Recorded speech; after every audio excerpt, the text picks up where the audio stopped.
My name is Salis Muhammed,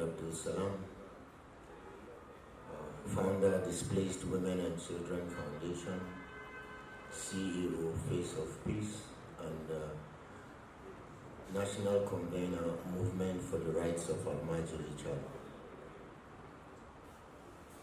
4 minutes for such very sensitive issue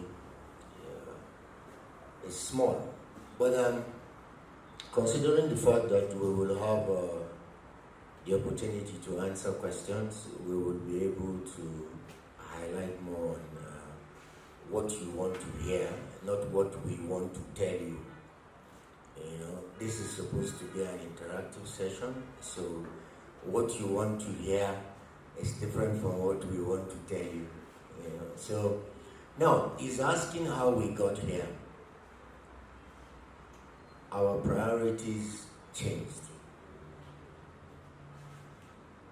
In certain forums, I say to people, I was the last Muslim to own a nightclub in Jos, and some of my Muslim faithfuls will pinch me. Salis, it is not too nice a thing to say. But if you have that kind of a background, at 24 I was a nightclub proprietor, and today I'm a peace builder, it means you can actually achieve anything. There's nothing impossible to achieve. We got here today because our priorities changed. Number one, this rural-urban migration thinking. Everybody wants to live in the big city.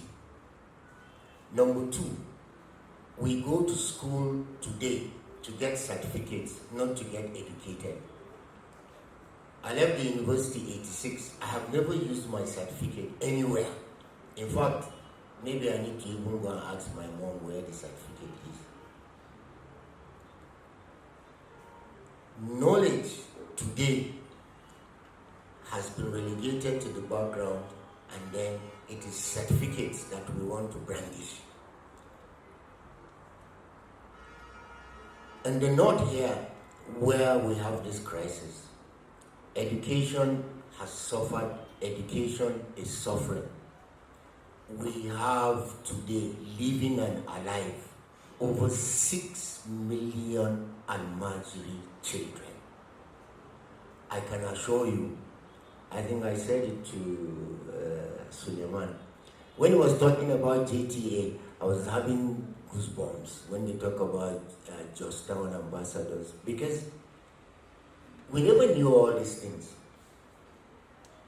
We never knew them. Look at the desert one here. At least we have over 40 years acquaintanceship.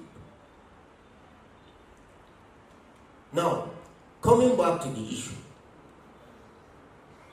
who would want to convince me that you have less than 50%? I know we have over 50% of the bandits, insurgents, kidnappers in Nigeria are products of the Almajiri practice.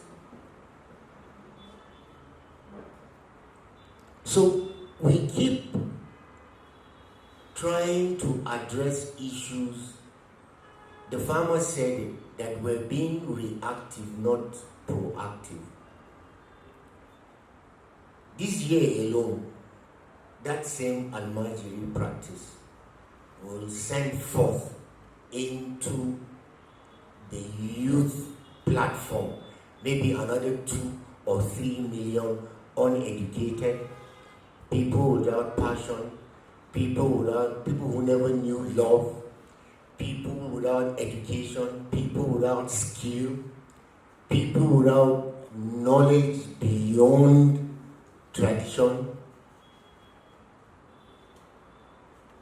So if we have to address this issue related to how farming and food productivity will improve, these are some of the places we must address. Because if we keep producing those kinds of people, they will end up being bandits, end up being insurgents, 99% of those who actually started Boko Haram practice are disciples.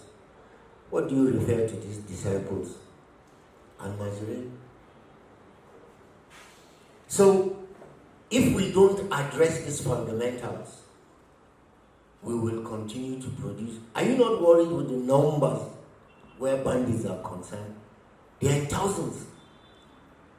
People will always go back and blame the government. For some of us who have done humanitarian work in the Northeast, today as I speak with you, in Damboa IDP camp and Biu IDP camp, my organization still run literacy classes for about 3,272 children. These children, some of them have not used the toothbrush in 3 years. When we had to teach them how to brush.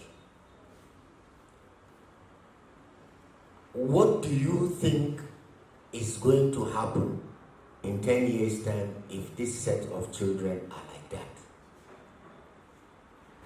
So, how did we get here? We got here because we ignored these practices in the society, and this is the product.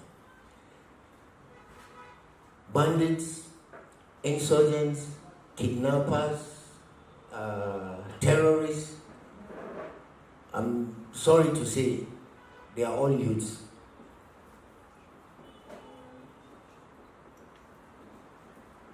Now, the good ones on the other side, like my co-panelist is here, a farmer.